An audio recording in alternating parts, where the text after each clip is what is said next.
Hello everyone and welcome to today's webinar, Securing Your Digital Assets Against Hijacking, Phishing, and DDoS Attacks. My name is Anu Shah and I will be your moderator. Joining us today are Mark Flegg and Rohit Kinra.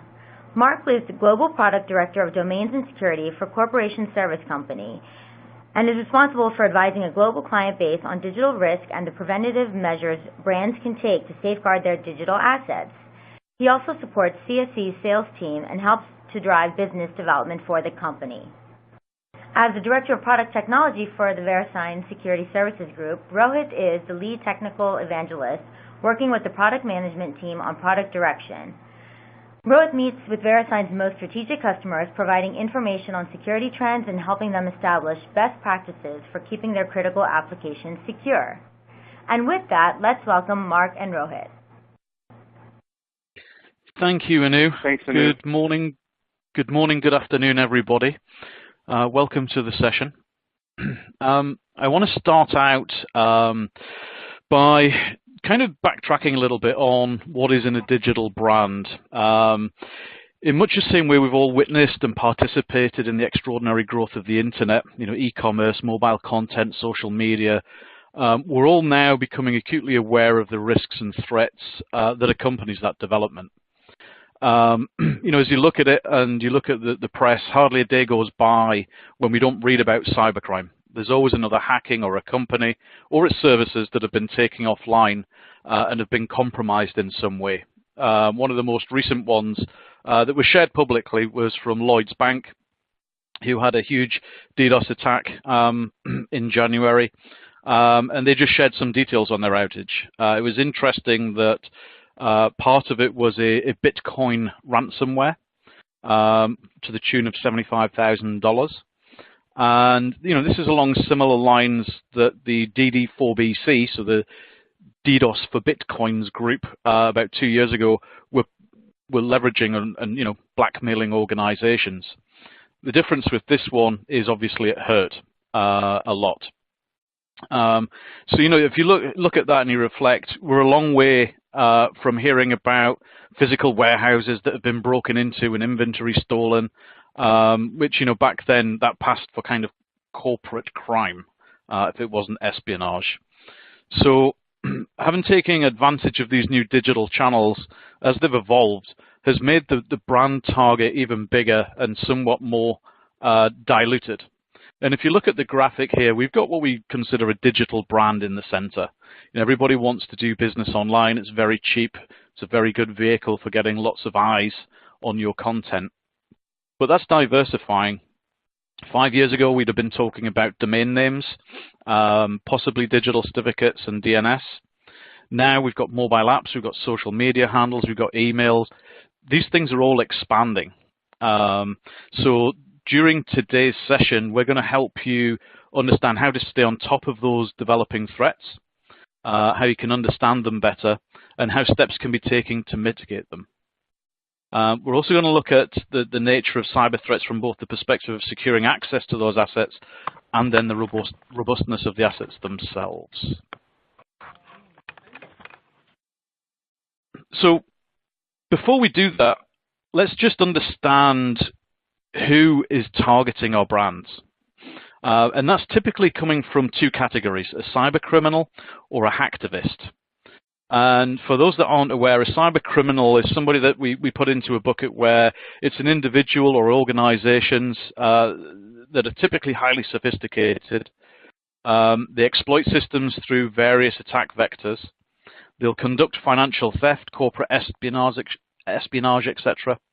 And there's so many examples that spring to mind. Yahoo data leak, 500 million users' data stolen. Tesco Bank hacking, £2.5 million or pounds, $3.09 million stolen from 9,000 customer accounts. The Page Group hacking, and more recently the Cloudflare breach. The hacktivists, on the other side, they're looking to gain access to systems. They are typically politically or socially motivated. They want to get their message out there. They've all got a message. They want their voice to be heard. And examples of the hacktivists would be the Syrian Electronic Army, who are synonymous with DNS hijacking. The Anonymous Group, who declared war on global banking in May. It's not the first time they've done that. They declared war on Wall Street a few years back, for those that can recall. And together with the Ghost Squad hackers, they took down over 30 banks. And I'm not going to name them, but there's an awful lot of them. And it just goes to show that, business isn't quite prepared to deal with these attacks. So, what are the motivations behind these? If we were to split some of the attacks down, three main categories, right? You've got the smallest, which is the cyber espionage. You've got your hacktivism, and then you've got your cybercrime. It's no surprise that cybercrime is the biggest slice of the pie here. This is basically because people are doing it for monetary gain. They're going to attack brands. They want to get financial gain from your organization.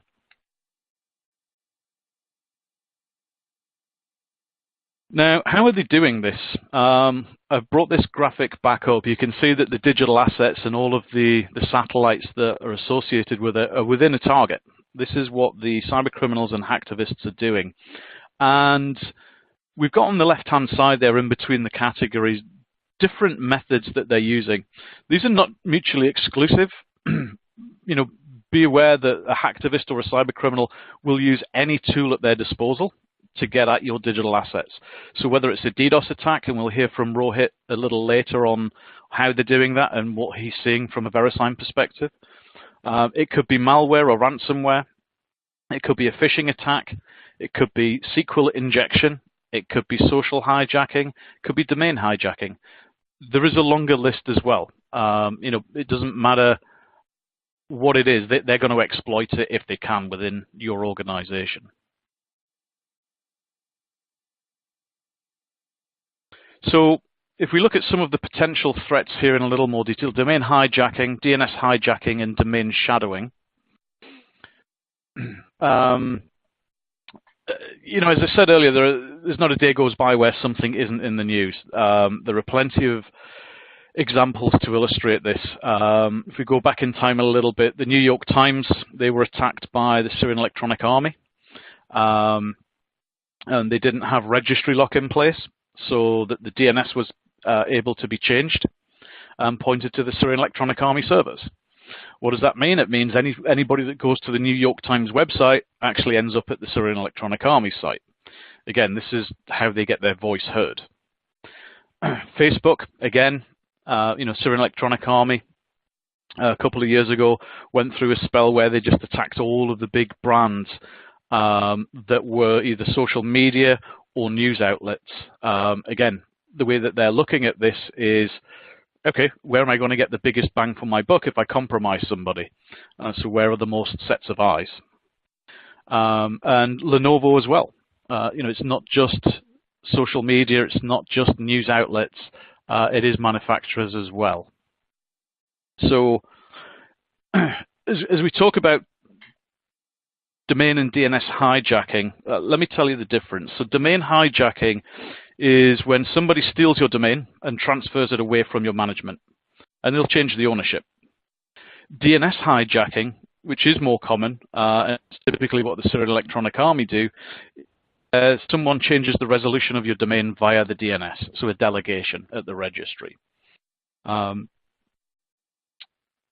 Both require the stealing of usernames and passwords to the domain or the domain management portal, either by phishing, social engineering, or malware. And once they're inside the domain name registrar systems, automation, which is fantastic for keeping costs down, suddenly becomes an absolute nightmare because it's super easy for somebody to make unauthorized changes. No human is looking at this, it's fully automated. So that leaves business with a challenge, especially for their business-critical domain names. And as you see from those headlines that I showed, there's a long list of well-known brands, and this list unfortunately continues to increase. And the one that I've got on the screen right now is an example from October last year, which was targeting blockchain.info. This was a DNS hijack, and over 8 million Bitcoin wallets were left inaccessible. Again, this is a massive, massive disruption. And the DNS provider in this instance was Cloudflare. They were compromised. The zone file was changed, so visitors were redirected to another URL, where again, once you've got them on your site, you can phish their credentials, you can put malware infections there, you can steal their data. Now, there seems to be a horrible trend as well, as when people go out and they make claims to secure systems, they seem to instantly become a target.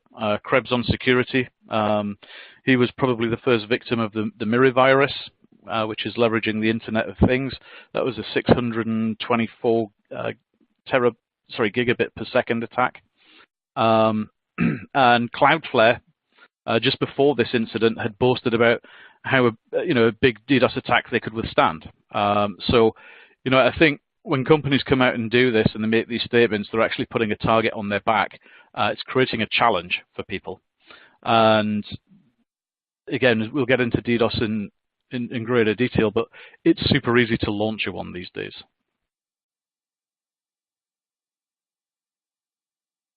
If we look at domain shadowing, again, very recent examples from GoDaddy, who is considered to be a retail domain registrar.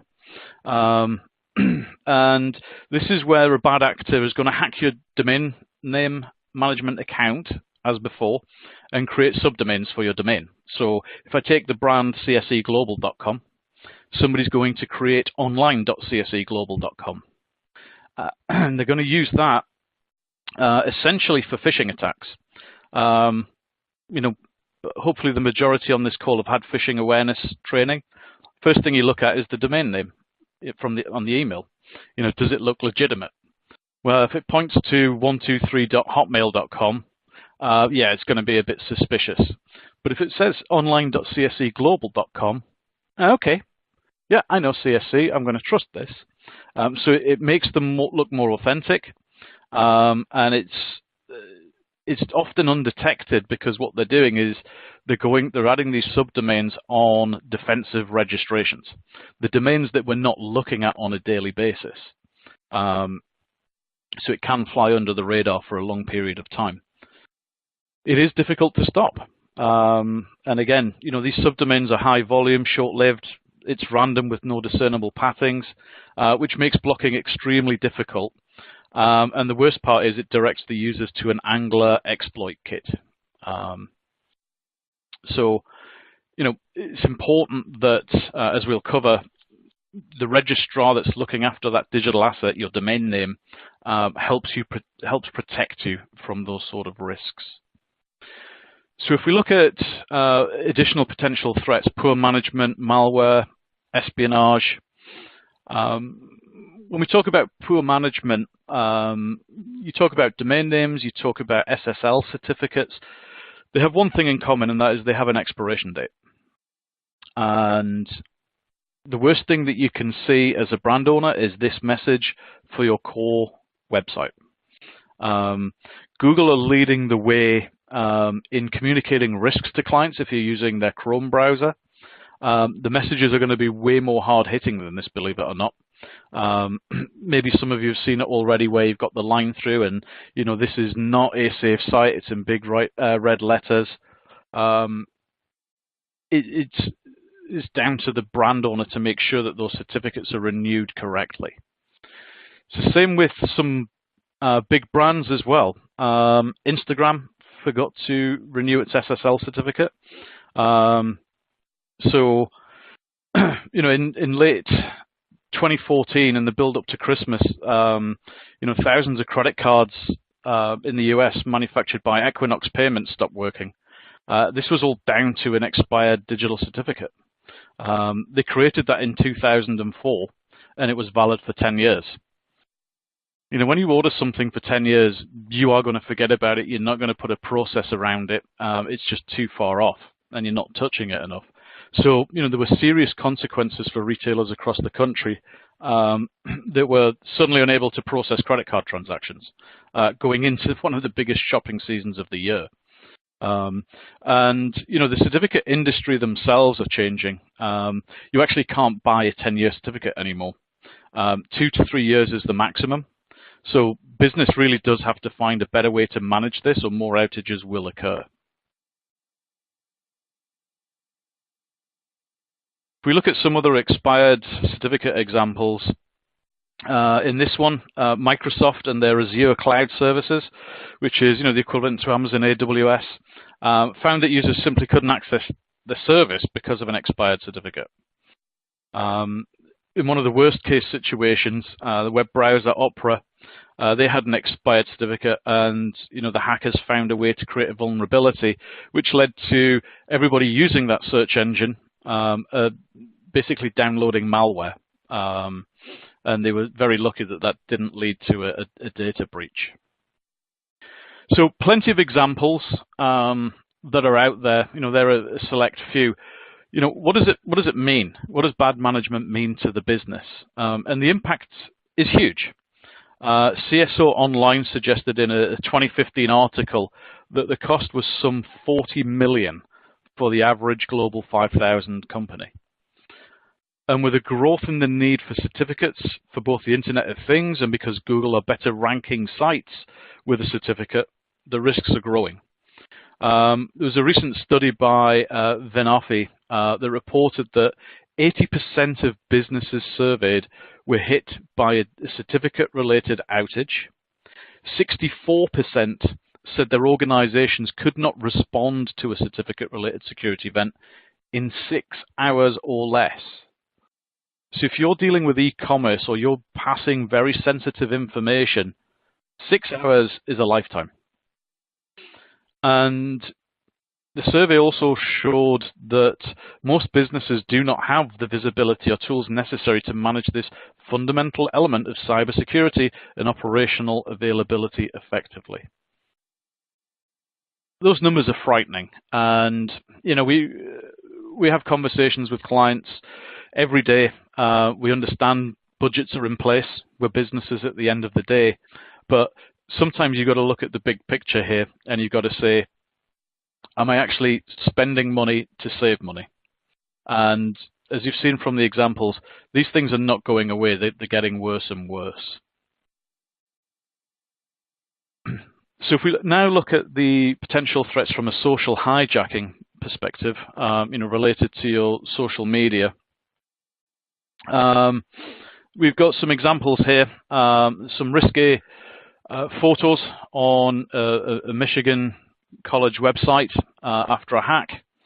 It's an old one, but it's one of the ones that makes me chuckle. But if I was the brand owner, I would be absolutely furious.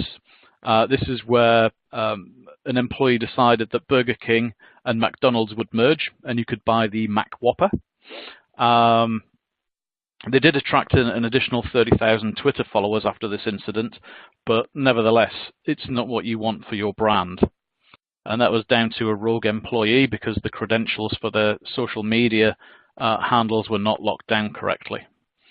And again, one of the most famous ones that's out there, this is a company from the UK, HMV. They were going through a period of downsizing, and the person, again, that was responsible and had access to their Twitter feed was one of the people leaving. So they thought it would be fun to do a live tweet to everybody going into the human resources office. This is not good for your business reputation by any stretch. So, the main question is, how do you manage access to your domains, your DNS, your SSL certificates, and your social media usernames and passwords? These are all potential threat targets. So one of the things we would recommend that you review is, how do you secure your digital assets? Number one, we would recommend that you use a corporate registrar. This is someone who really appreciates the value of your brand. And we did some research, and about 31% of companies' core domain names still utilize a retail registrar's DNS. So if they're doing that, the domain name is there. This is not somebody that's looking out for you. You're most likely paying by credit card, which is going to expire. They won't remind you. They'll just lapse your domain name. So, you need to think about not just how you manage, but where you manage. And, people like GoDaddy that we mentioned the domain shadowing on. History also tells us that their call center staff are more likely to succumb to social engineering attacks, which is going to lead to DNS hijacking or domain hijacking. And if you Google this by all means, and it'll tell you that GoDaddy are a frequent target for phishing attacks. Without compromising on quality, look to minimize the number of providers across the digital assets. The fewer suppliers you have, the less access points can be targeted. We run scans for our customers, and there will be a complimentary one available for you at the end of this session, where it will highlight that they've got 6 or 7 at least on average DNS providers. I've seen some with 23 SSL providers. This is not good, especially in a crisis situation where you're trying to figure out, all right, who do I go to for this? How do I resolve this issue? It's super important that you consolidate that. If nothing else, you're going to get a better purchasing cost because you're throwing volume at it. But more importantly, you need to choose a vendor or supplier that's focused on security. So you've got to have that secure portal access. Make sure that they offer IP validation. Make sure they offer two-factor authentication. There are many out there that don't do this. And for those that aren't aware, two-factor authentication, this is something your username and password, and something you don't know. So generally it's a smartphone app or a hard token where it will generate a special PIN code that you enter in conjunction with your username and password. That means if somebody does phish you and they get your username and password, they will never have access to that rotating PIN. It changes every 60 seconds, so they can never use your credentials to get into a system. And if you think about DNS hijacking and domain shadowing, how those could have been stopped with two-factor. New York Times and Lenovo, by the way, did not have two-factor authentication or registry lock. So if we look at other things that you can do, it's all about secure user management.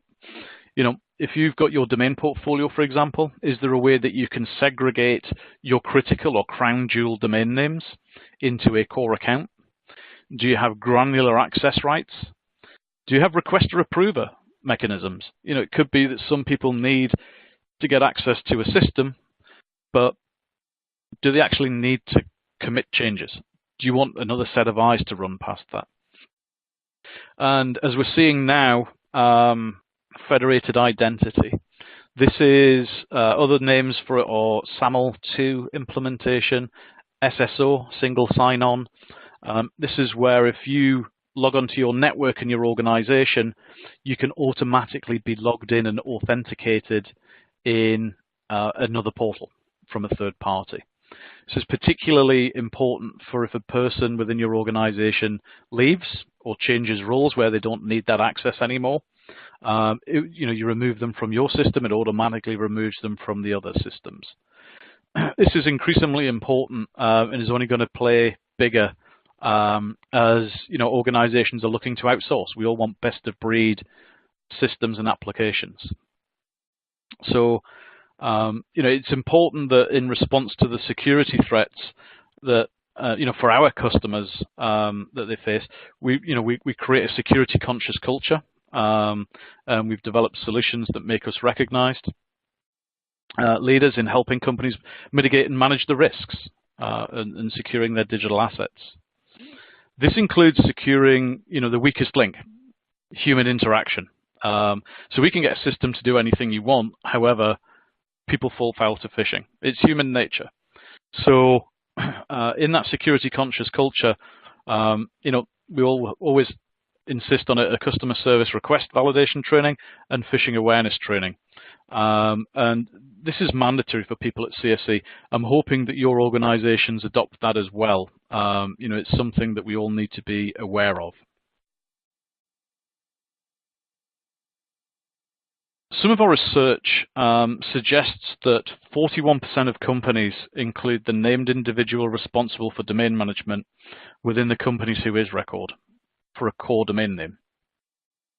And this is, it might sound as if it's the right thing to do, but what you're doing is you're telling somebody, okay, in the public information, the Whois, I can go and look up who I need to phish.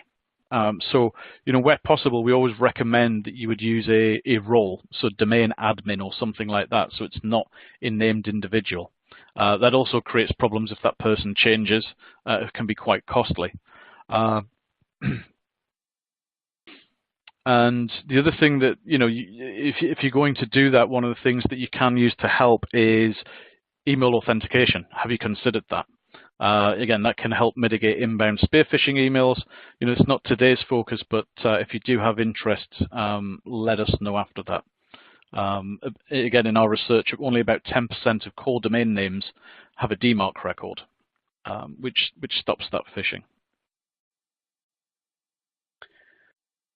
So, in addition to securing your digital assets, there's another feature called CSE's multi-lock. Other providers might call it registry lock, and there is another little-known registrar lock as well. There's no silver bullet to securing your domain names.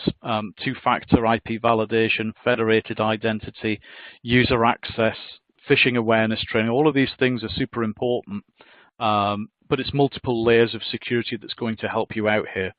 And for me, the most important one is multi-lock. It's locking the domain at the registry, whereby you cannot make any unauthorized changes. We make it, take something that was fully automated and make it very much manual with human interaction. So again, if the likes of Facebook and New York Times had multi-lock in play, DNS redelegations are not permitted without approval. So it would have stopped that in one foul swoop. And it's not just the website and the name servers. You need to be considering two-factor in conjunction with it for zone changes. I don't want anybody changing my A records. So as we end this section, I just wanted to bring this graphic back up. The digital footprint is expanding. Brand owners have got more opportunities today to get awareness for your products and services, but that also opens the door for more cyber threats. It's critical that business manages those assets like they manage other assets. It's not new to business to manage a digital asset. We've been managing assets, laptops, mobile phones, desks, fixtures and fittings in offices.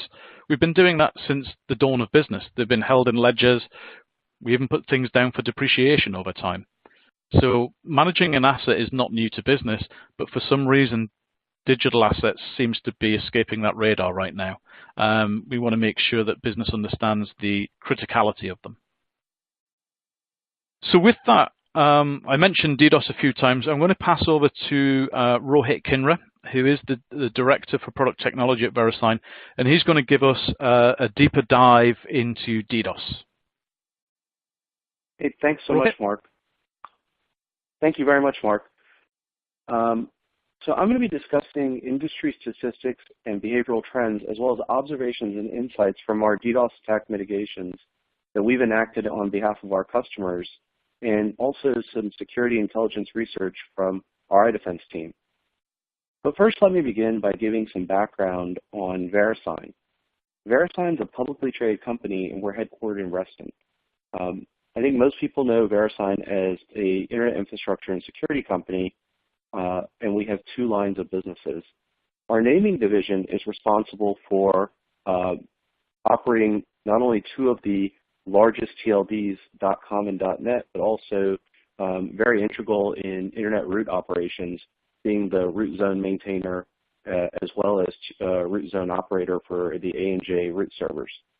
We also operate about 23 other TLDs as well, including .gov, .edu, and .tv.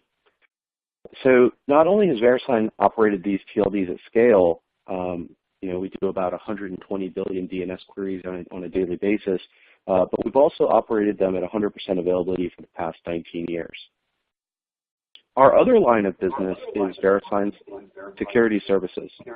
And those services were derived by the technology and experience from operating our naming business. And we've launched several of those as SaaS services to help our customers protect the availability of their applications.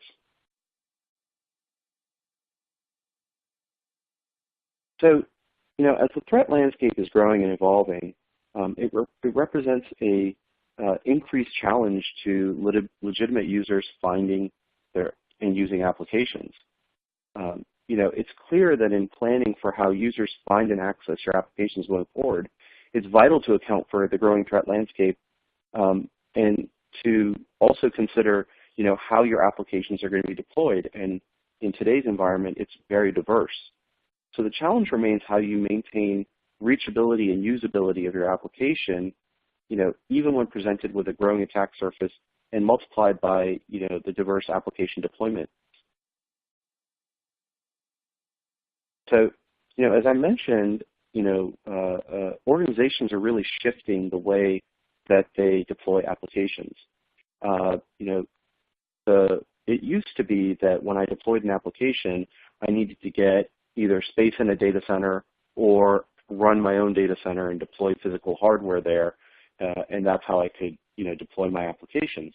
That world is, completely changed with the introduction of virtualization and then SaaS technologies or cloud-based hosting, such as Amazon AWS or Microsoft Azure or Google CloudFront or things like that. And compute workload has really been shifting from that traditional data center to the cloud. In 2013, that ratio was 50-50. So 50% had their applications deployed in a traditional data center, and 50% were using compute in the cloud. And 70% has actually moved to the cloud in 2016. And this year, by next year in 2018, we estimate that 80% will be in the cloud.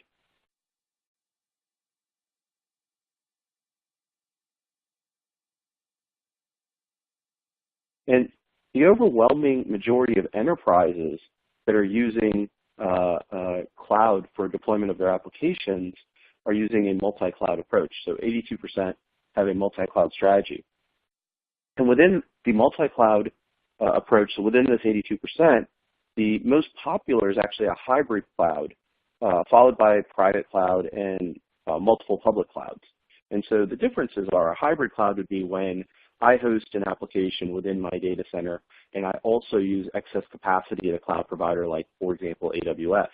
And so I am running my application across both these environments simultaneously, versus multiple private clouds would be if I host multiple, private cloud data centers and run them in multiple locations, and multiple public clouds would be if I use, Amazon AWS as well as Microsoft Azure in concert with each other.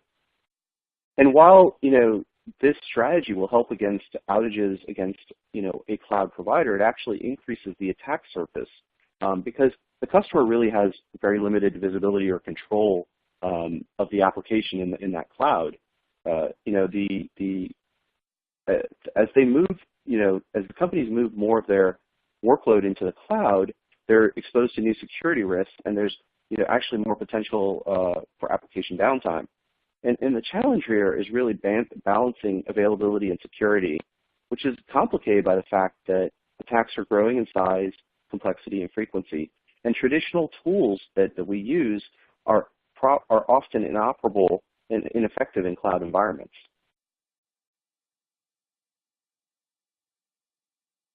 Now, this is also complicated by the fact that launching a DDoS attack has become much more accessible to attackers thanks to the rise of cloud computing, of all things. And it's because what you're seeing is just like everything else is moving to the cloud, DDoS attacks are also moving to the cloud. And so you can have anybody attack you at this point. It can be low-skilled teenagers just who want to cheat while playing online games to cyber criminals looking to supplement their income. And the DDoS for hire market is actually, booming. And at this point, the costs of defense versus protection has become dramatically asymmetric. The cost of launching an attack is as little as $5 an hour, which makes pretty much anybody a potential adversary.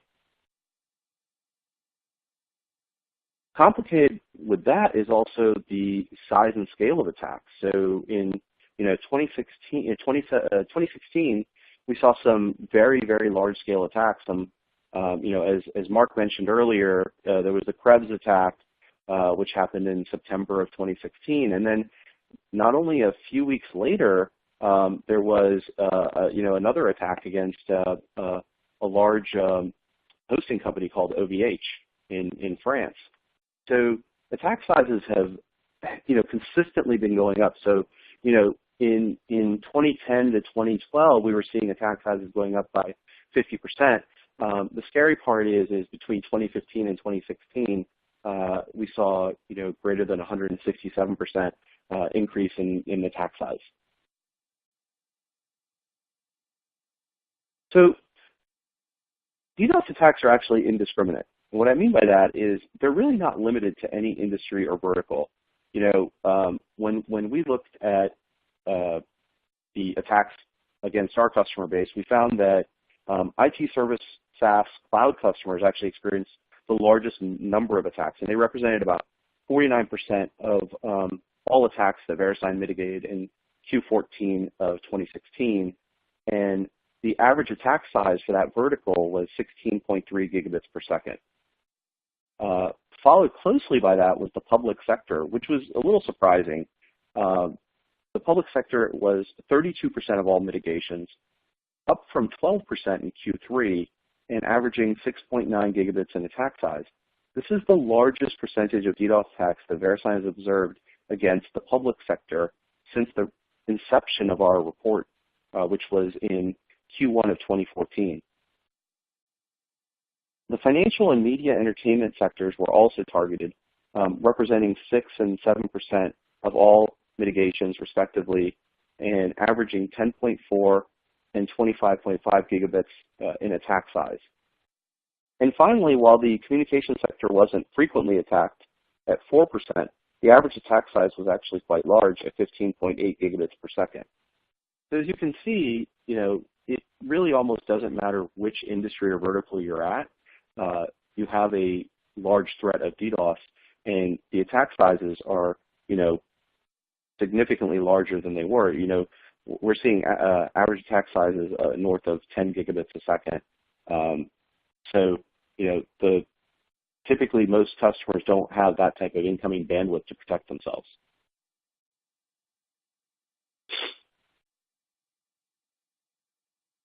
So in terms of actual attack sizes, 87% of the attacks that we mitigated in Q4 2016 peaked over 1 gigabits per second. 52% peaked over 5 gigabits per second, and 22% were over 10 gigabits per second. The average size of attack across the entire customer base for all of Q4 was 11.2 gigabits per second, which was actually a slight decrease when compared to Q3 2016, and the decrease was 12% decrease, and we saw 12.78 gigabits per second in Q3. However, the average attack sizes in 2016 were significantly larger than previous years.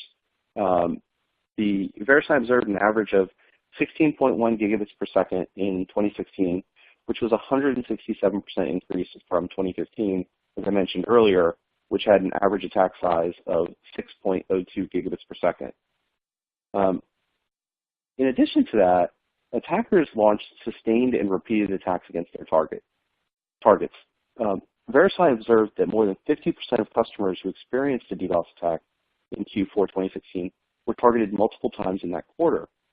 The largest and highest intensity attack that we observed in Q4 2016 was a multi-vector attack that peaked over 125 gigabits per second and was around 50 million packets per second.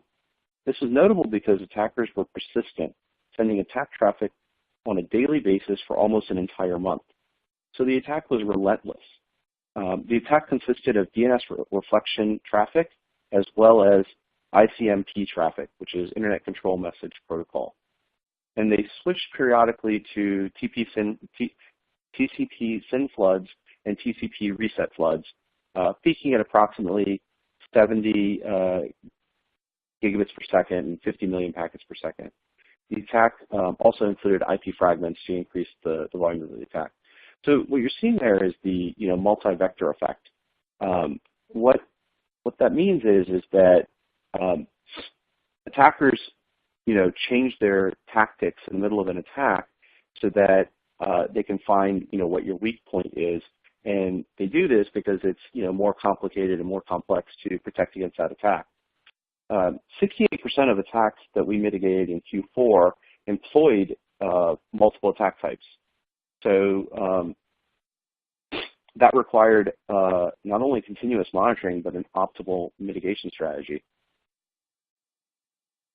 So as been throughout 2016, UDP flood attacks really dominated, making up 52% of all attacks in the quarter.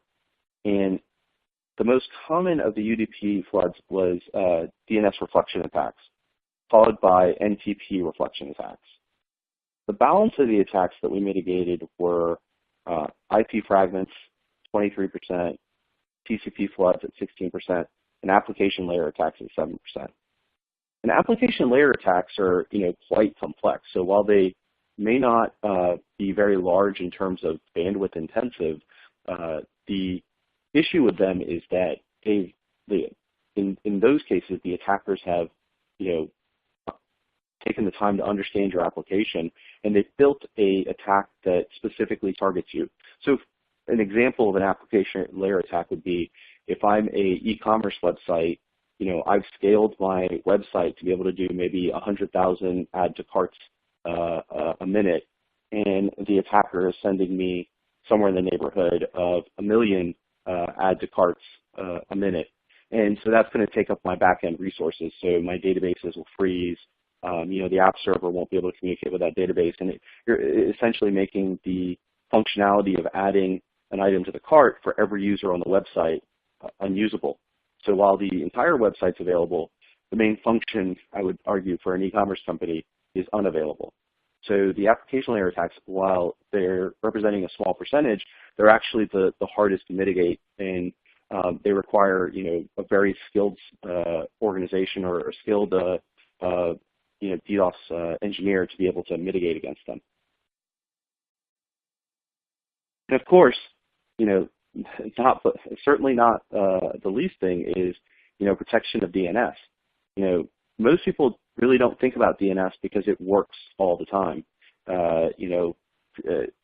But however, when DNS doesn't work, it's a major problem, and it's it's a mission critical component of the internet, right? The resolution of my domain name to an IP address, allowing users to navigate and find my website.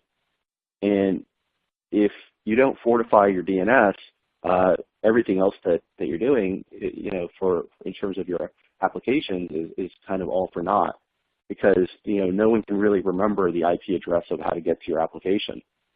So I think in 2016 we saw a number of DNS attacks as well that showed the critical importance of making sure you fortify and have a very secure DNS service. So with that, I'm going to pass it back to Anu. Great, thank you. So folks, that is all the time we have today. Again, a big thank you to Mark and Rohit for the information they provided, and also to all of you for joining us. If we didn't get to your question, we will contact you with a response after the webinar, and we hope to see you next time. Thank you.